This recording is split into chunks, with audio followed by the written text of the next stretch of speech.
time shine when the light grows dim. Sing 1, 2, 3, 4, 3, 2, 1.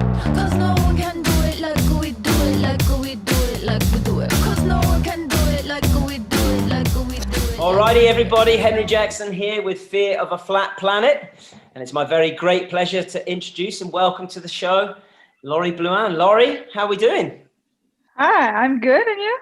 Very well, thank you. Long time no see. It feels like I haven't seen you in ages. I know, it's crazy. This whole situation is pretty crazy, but yeah, still feel lucky that I got to travel this kind of summer when it's SASFE, and yes, I was still able to shred, so yeah, feel lucky. Yeah, it's been what a lot of the guys and girls on the team have been saying so far. Like the Canadian team, you guys seem to have been pretty on it as far as keeping the training going. Like you've been in SASFE, like you said, you've just been in the Yukon. Like you seem to have been on your board. Yeah, I was in SASFE for a month, so that was normally we only go there. Well, normally we ride during summer, so before SASFE, I haven't been on my board for 6 months, so I felt that I needed like a good month in Europe. And yeah, it was super fun. And I came back for 2 weeks, did my quarantine, and then went to the Yukon for 10 days. And then I came back, and we have a camp in Calgary. Where are you are you in Stoneham? Is that where you're based? Yeah, I'm in Stoneham right now. Yeah, there's a bit of snow, so yeah, I'm gonna be able to shred, but just home hill shred, nothing too big, but it's still pretty fun, Yeah, actually, I saw your post. Of course, LAURIE, you're a part of, I don't know, is it maybe the most power extreme sports couple in Canadian history? Of course, you're yeah, maybe. You got Jay. Who is your for those of you who don't know, who is your partner? Yeah, JF Full. He's a skier. He used to be a pro skier, and now he's now a coach of the Quebec ski team, and he films too. So yeah, it's pretty crazy how life is, He's still 10 years old older than me, so I wasn't really thinking.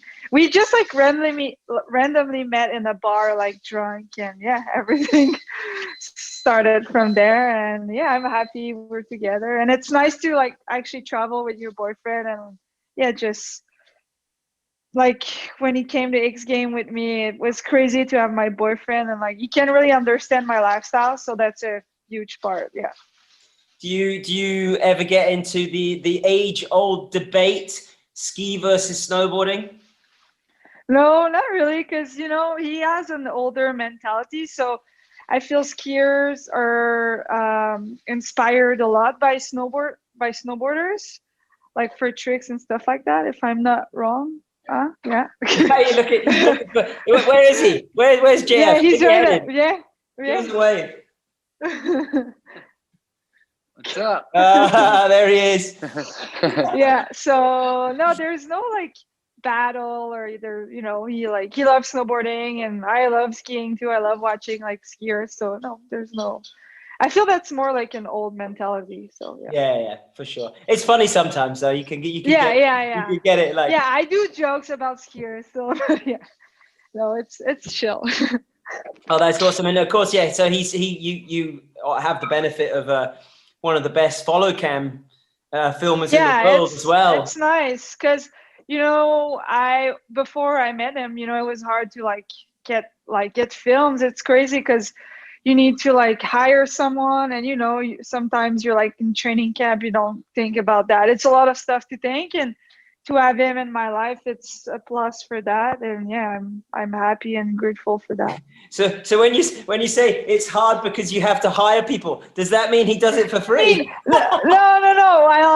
Well, kind of I pay for the trip, and he's filming for free, but I'm working on that for a contract to get filming budget. But yeah, when you hire people, it's more expensive. And I know JF's love traveling with me. It's not a romantic trip, but it's we get to spend more time together because I'm gone all this season. So yeah, we take it as almost a vacation, but not really.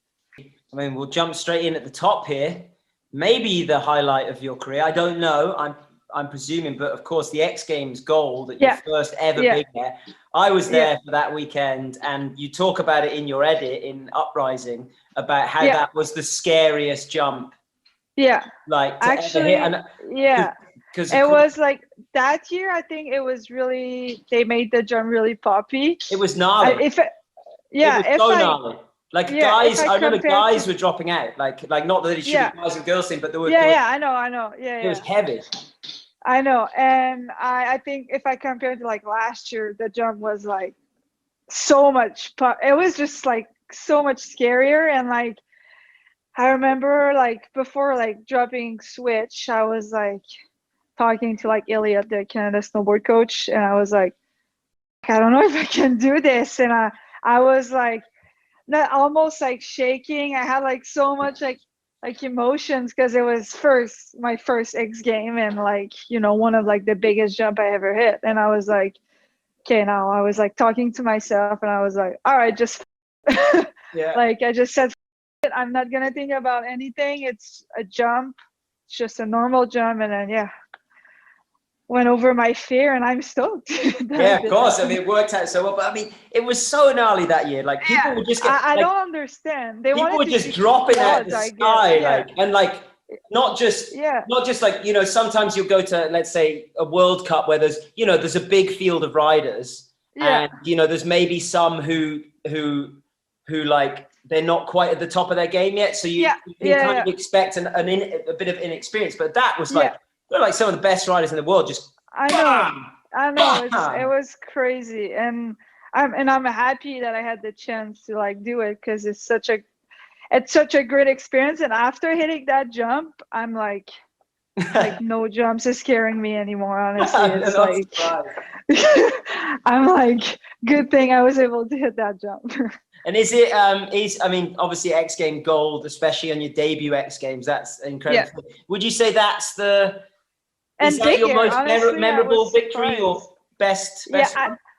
I feel X game, like even my silver in slopestyle from this past season, I'm so stoked. Just having a medal at X Games mean a lot for me because I've been battling so much to get in, and then I finally like got my spots, and it's like so rewarding. And yeah, just any medals, honestly. Even Oslo, I'm forgetting about Oslo, bronze at the big air too. Just any medals at X Game is just like, but yeah, gold first like X game experience.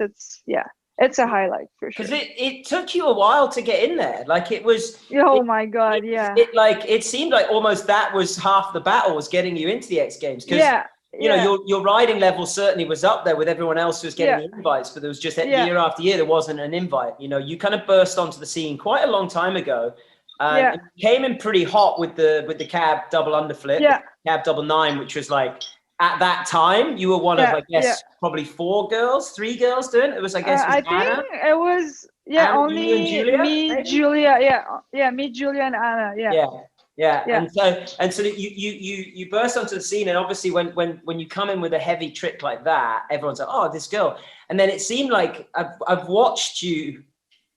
You know, sometimes riders can sort of stick to that kind of that's my thing. I'm just going to do that. yeah, But since yeah, then, yeah.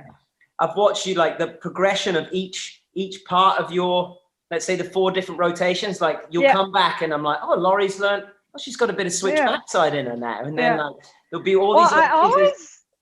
it's crazy. I've always spun switch backside, but I was never like comfortable enough to like do it in contests. Okay. And like 2 years ago, I would say I discovered like I feel I spun the wrong way all my life because Really? like switchback, because I'm good at, like all my life I was spinning cab and backside has always been like a fight with my takeoff. And I'm really good at front side, and then switch backside I just didn't spend enough time. And now I'm realizing like, damn, I'm like good at switch backside because it's like similar to front side. So I'm like, yeah, the other was like, so I spent my whole life spinning the wrong side. But at the same time, I'm like, it like helped me to like spin 4 ways. So it's not like that, but yeah.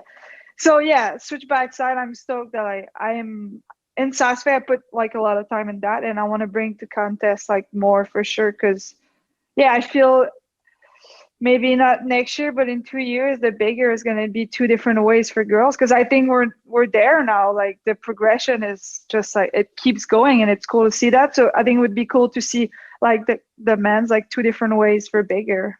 Yeah, 'cause, I mean, it seems that every year that you haven't slowed down, and as you say, like working on the spins in all four directions, which is something that, yeah, like you said, maybe in the girls, especially in the guys, it happened a couple of years ago that suddenly everyone was able to spin every way, but certainly with the girls, it seems now that it's getting, I mean, led by riders like you, it's getting that way. That people are able to kind of pick, well, I'll spin. And like I feel sometimes we're like focusing too much on big tricks. And I get it because I'm like that. We just like, I feel we're all like that. We just want to do big tricks, but it's important to focus on like technique, grabs, because that can make a huge difference in contests. And I feel sometimes we, the riders, like forget about that. And yeah, I think that's a big point. Like just switching the grabs, like just example, my front tail mute, like my front 10 mute to tail. It's like, it's a progression and like in a different way, you know, like, for sure, I would love to try cab triple, but it's just like I want to work like in so much stuff like at the same time, so it's hard to pick. And like I'm stoked that Hannah did it again, and for sure that trick it has been in my mind. It's just hard to find like the good jump and all that stuff. But I feel when it's gonna be the time, it's gonna happen. Well, I think it, especially when you have such a busy schedule of contests and you have back-to-back events, and like let's say previous year you were working on, if I do well, I'll get invited to the X Games, or like I have to do well. I guess is it easy to then be like, well, I know that I can fall back on these tricks that I'm comfortable with. So in some ways, like your progression kind of stifles. So it's like the progression stays here because you're like, well, I can do the cab double and I know I'm going to qualify and things like that. So it's quite hard to break out of that routine, right? Yeah, like every year in January we have a camp in Whistler for the national team, and this year it's not happening because of contest schedule.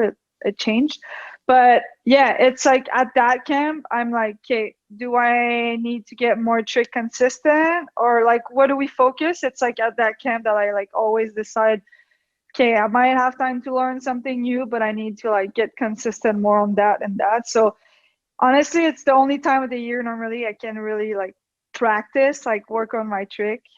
And because during the season, it's like during the practice run before the contest, we get to practice, that's it. How do you work on new things? Do you have have you got like a specific sort of progression chart that you use? It's like, okay, I want to learn this trick and then break it down into small pieces. Like if I learn this, like if I want to learn a cab 10 or a cab 12, I should like, do you put it together? Do you have I'm less like that. I'm more like I'm feeling it, I'm gonna try it, I'm gonna like huck and chuck.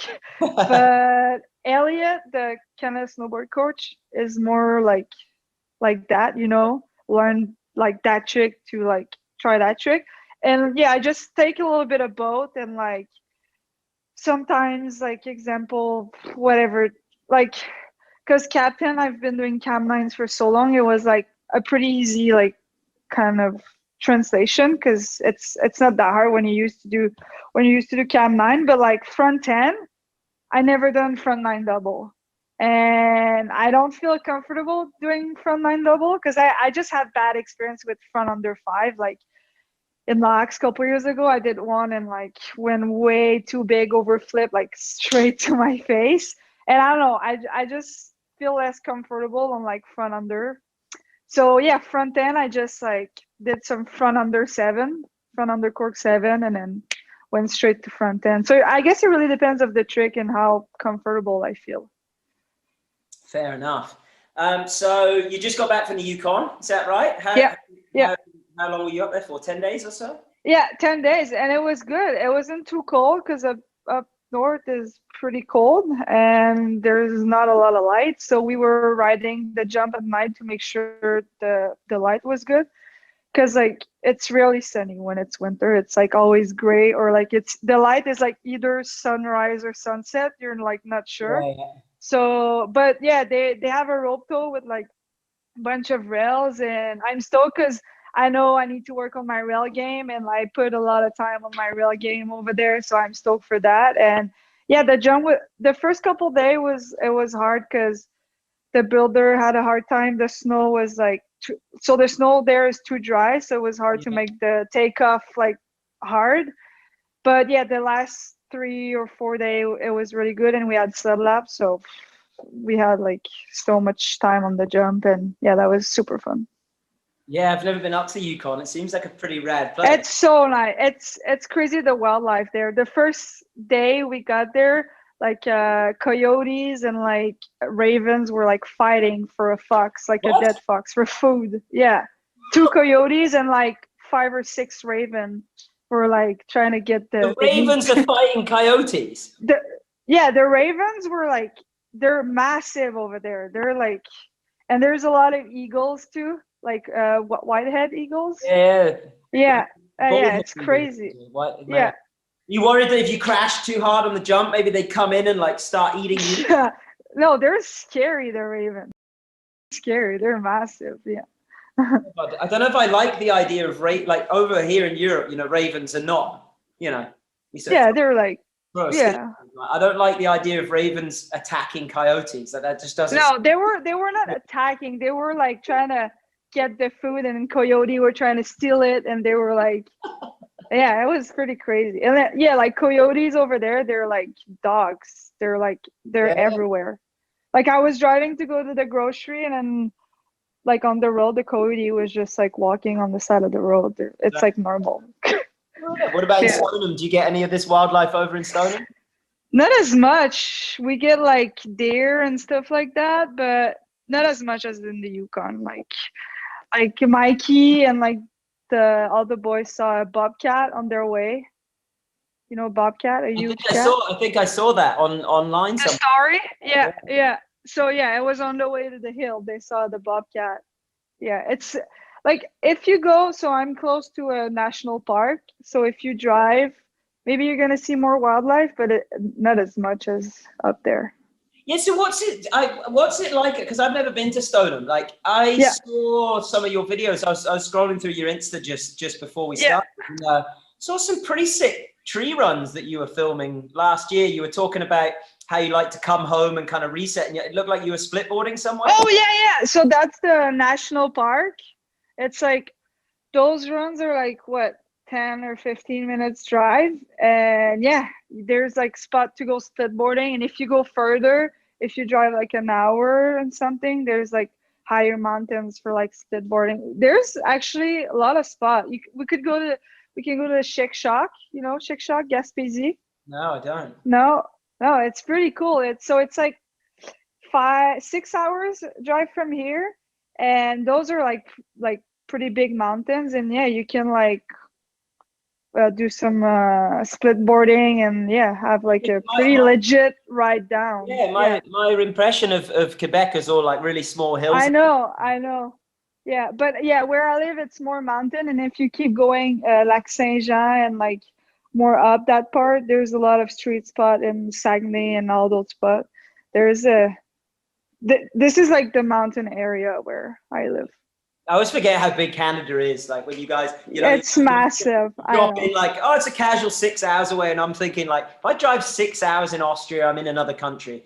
I know, it's what direction I go when I'm in Austria. Yeah. If I want to drive to Whistler, it's like a 1 week drive, 5 days. Yeah. It's So speaking of Whistler,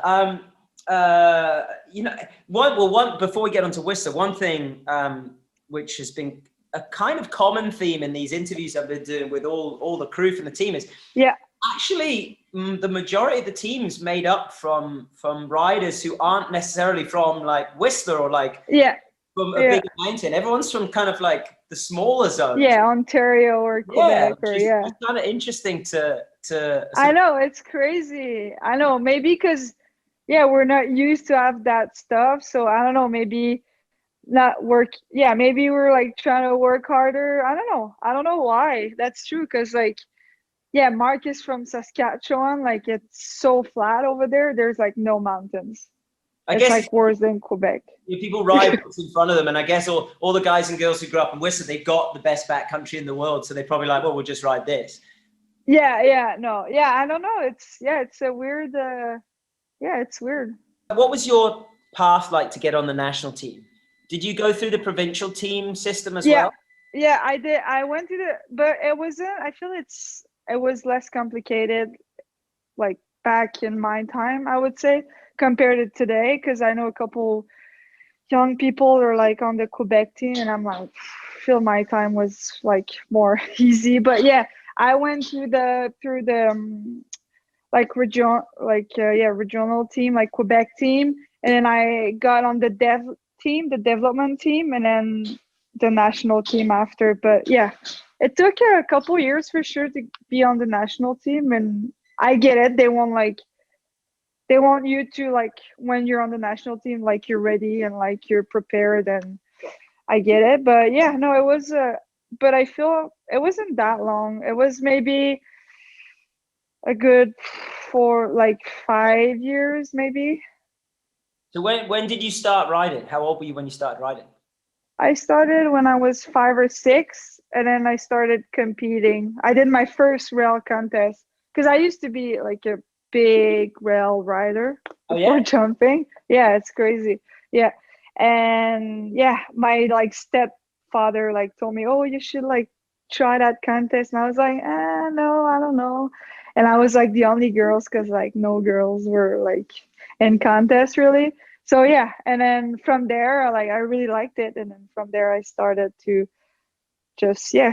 ride jumps. Not sure how. I think maybe my brother, because I started snowboarding because of my brother, and yeah, just from there it all went down. Yeah, very good. Well, I guess like talk about the national team as well. I mean, since you've been on it, I feel like the Canadian national team in the last sort of 10 years has gone from like, I'm not saying nothing, but it's like, better. It's way better. It's such a force to be reckoned with now. Like the Canadian team is arguably like I heard stories like not too long ago, like when Chris was the coach and like all that stuff. It was messed up, and I was too young. I was like on the development team, so I wasn't seeing really what was happening, but they were telling stories in Sask, and I was like, wow, that like for sure, like the team went through a rough like patch, and now it's way better. I think it for sure feels way better, and yeah, I think, but for sure it got rough at some point with like the team and everything. I mean, I remember when I was not quite as old human as I am now, I remember like being amazed that there wasn't more success coming out of Canada. Because I talked about this, I can't remember who it was in one of the other interviews, and I went to Whistler, and obviously there were Canadian pros, there's the Wildcats and guys like that, video pros, but not so much. And I wonder what's going on with Canadian riders. And I went to Camp of Champions in Whistler, and I was blown away by how good just everyone was. Like riders you'd never heard of were like, I was like, that guy's the best snowboarder I've ever seen, and I'd never even heard of him. And it just felt. But it's crazy because the first time I went to Europe and I got into like the big world of like competing World Cup, I was like, wow, there is like a lot of people that are good, you know? And I was like, all right, okay. And it's like, I feel like it's the same thing because, you know, you're not used to maybe see that kind of style. It's probably a different style. But yeah, when I got to Europe, I was like, okay, I'm not ready. When was that your first time in Europe? Well, the first World Cup, I think it was in Quebec, the slopestyle World Cup in Stoneham, actually. I think that was my first World Cup, and like, yeah, people from all around the world was like coming, like Europe, and I was like, oh, I'm in like big league right now, and I was like scared a little bit, but yeah, no, that time I think I got 7th or 6th. I made finals, but yeah, I was like 16, I think, something like that, and I was just stoked to like I made finals, and yeah, just riding with people better than you, it's nice because you know you learn from them, and yeah, it's cool. Yeah, of course. And what's been your, you know, you mentioned Europe. Are you planning on getting over to Lax? Is that the Is that Yeah. was the Kreisberg? Is it Kreisberg the first? Yeah. one? So I think there's 2 big air in Kreisberg, or 1 for sure, maybe 2. And yeah, so like my season starts in January and it won't stop until like March. Yeah. Like I don't think I'm gonna. I think there's one like maybe a 5 or 6 days I'm gonna come back home before China. But yeah, like X game, I didn't get news like what was happening. Like I asked, and like Sarah still don't know what's happening for Due Tour 2. And I think with the new president, a lot of things gonna change too, probably about like quarantine and stuff like that. So yeah, we'll see. But yeah, I hope. I heard they want to make the field smaller. I hope it's not true because it's already small. Even for X Games. Yeah, for X game, I heard they want to make the field. I don't know for girls. Maybe it was just for boys, but they want to make it smaller. Right.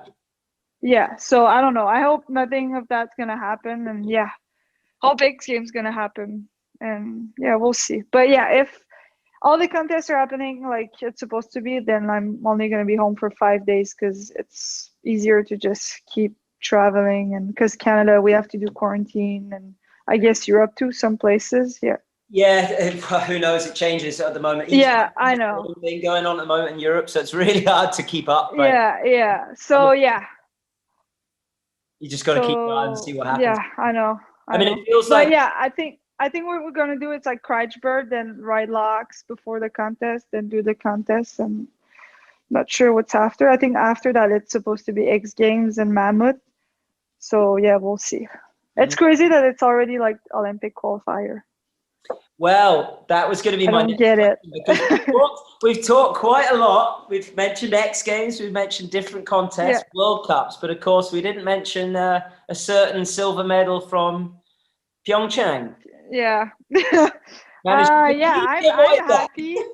I mean, I'm really happy, and I know we were riding in a hard condition, and sometimes, not that I feel that I don't deserve it, but it's like, I don't think it was 100% fair contest, but It at wasn't that the point, day it should have been. It wasn't the day it should have been. Like obviously you ride the conditions that are in front of you. It felt. Yeah.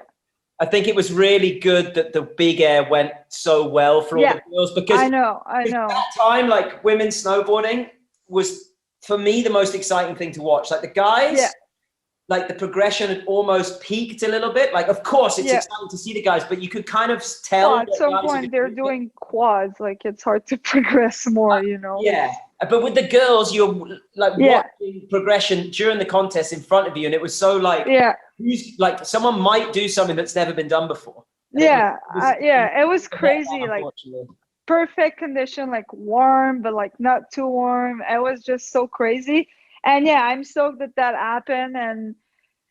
But yeah, I'm still like happy that I got a medals, but I know a lot of girls were upset, but I didn't make the call, and I was like, I stayed in my head, and then I was not trying to get distracted by like all the girls that don't want, like some want to ride, some don't want to ride. I was just like trying to stay focused and do my thing, and if we have a contest, then we have a contest. If we don't, we don't. But I was just trying to stay in my head, and then like they were asking me my opinion, and I was like, I just don't want to talk about it. I just like, it's hard because like if you say like, oh, I don't want to ride, then you get in a bad mood and you get scared. And like I know there were a lot of wind, but it's like we don't have choice. You have to ride now. Like we like get together and like check the flag. Like we can't control the wind, so try to control your run and like what you're capable of. So yeah, I just did my thing, and it's the thing is like, it was the conditions on the day, and like when the contest director says go, it's time to go. But that just sucks that they canceled like all the other like contests, like gate, or like not sure what other contests they like. And we're the people that are hitting like 50-foot jumps, like jumping in the air, and like we have to go in like gnarly condition, and you're canceling like a skiing like contest gate. I'm not sure which contest it was. It just didn't make sense, and I feel they needed like a contest. they needed a contest for the TV, and yeah, we were the one that had to go just for the TV, I guess, you know. So Well, that hey, sucks, but it worked out. Silver medal, definitely not the worst to go yeah, home no. in your bag. Where is it? Do No. you have the medal? Do you? Is it up on the shelf or? Yeah, I can go get it. Do you want it? Do you What? want to see it? I mean, we go on. Why not? Do you get into arguments about whose medal should be in the like most important position, or do you? No, we all have our. I can bring my iPad. We have like a place with our medal, but he has a lot of trophies at Destructor, like a ski shop. But this is 1 sec. This is our first interactive tour we've done. We've actually. Yeah. This is awesome. So this is Heroes. Oh yeah. Jerome book. So yeah, this is like all the. This is JF X Game medal, Aaron Style. He has some like IF3 trophy. The Red Bull Redirect is his. But yeah, Well, I see you still got the Audi 9s one there, which is maybe the heaviest. Oh my god, yeah. That trophy is so sick. It's crazy. It's like 10 pounds. And this is from the Beijing, the best trick. Oh yeah. Yeah, this is when I got the movie, what is it, in NC I5. I won an award for my movie, and yeah. Sick. This is US. Yeah, I'm stoked. And this is from the Quebec bigger, this thing, the like scaffolding. It's quite a. It's and quite X Games. Yeah, and where is it? Yeah, X Games. There it is. And, yeah. Is that so? Yeah, is the X Games gold? Is that your proudest one? Is that like the top of the cherry on the cake?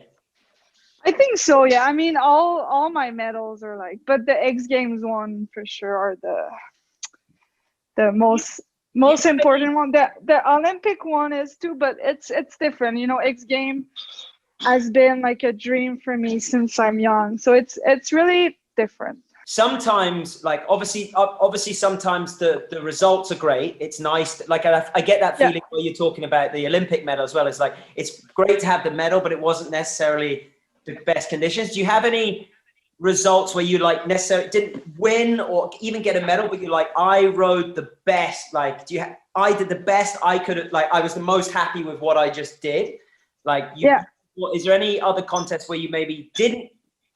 I think Olympics is one for sure, because you know I had like a run in my head and I was supposed to do like cab 9 double on the last jump, and just because of the wind I was like, there's no way I can do that right now, and I was like trying to play it like more safe because it was just so hard to ride. So I think that contest is like I feel like could have like done way more. Everyone could have done way more, you know. So I think that would be that contest. But yeah, I think X Games slope last year was, I think, my best riding ever in a contest. Like spun 4 ways, like switch backside to cab to like front 9 to cab 9. I was like, what the is happening? It was pretty crazy. So yeah, that's the one that I think the most proud of. Awesome. All right. Well, Laurie, it's been great having you. Yeah, thank you. Chat. We're gonna let you get. What's the rest of the day hold for you? What are you up to for the rest of the day? I don't know. There's like some people set up a rail in Stoneham because it's not open yet, so I might go ride that. And yeah, just probably gonna go walk with Fiji too and do some emails. Classic. All right. Yeah, you know, chill day. Very good. Well, thank you so much for joining us, Laurie. Also got to give a big shout out to Skull Candy for making this possible. And we did talk a little bit about the provincial teams and everything like that. If you guys out there want to help, first of all, if you want to help the Canadian snowboard team, you can help the wonderful riders like Laurie, of course. You can make a donation on the website and your money goes to wherever you want it to go to. It can go to the main team, to the provincial teams. You can go and buy some of the sweet Canada team, snowboard team to wear. You like that? Yeah. The neon stuff. Still waiting for the box. It's custom somewhere, but yeah, there's some epic stuff on the website. All the money goes towards the team. Also follow everyone on social media. Laurie, what's your Instagram handle? It's LAURIE BLOUIN, my full name. and the number 1 at the end. Laurie Bleuin won. Boom. Number 1 she is. Boom. Right, ladies and gentlemen, thank you for joining us. Laurie, have a great rest of the day. Thank you Thanks, for you joining us. too.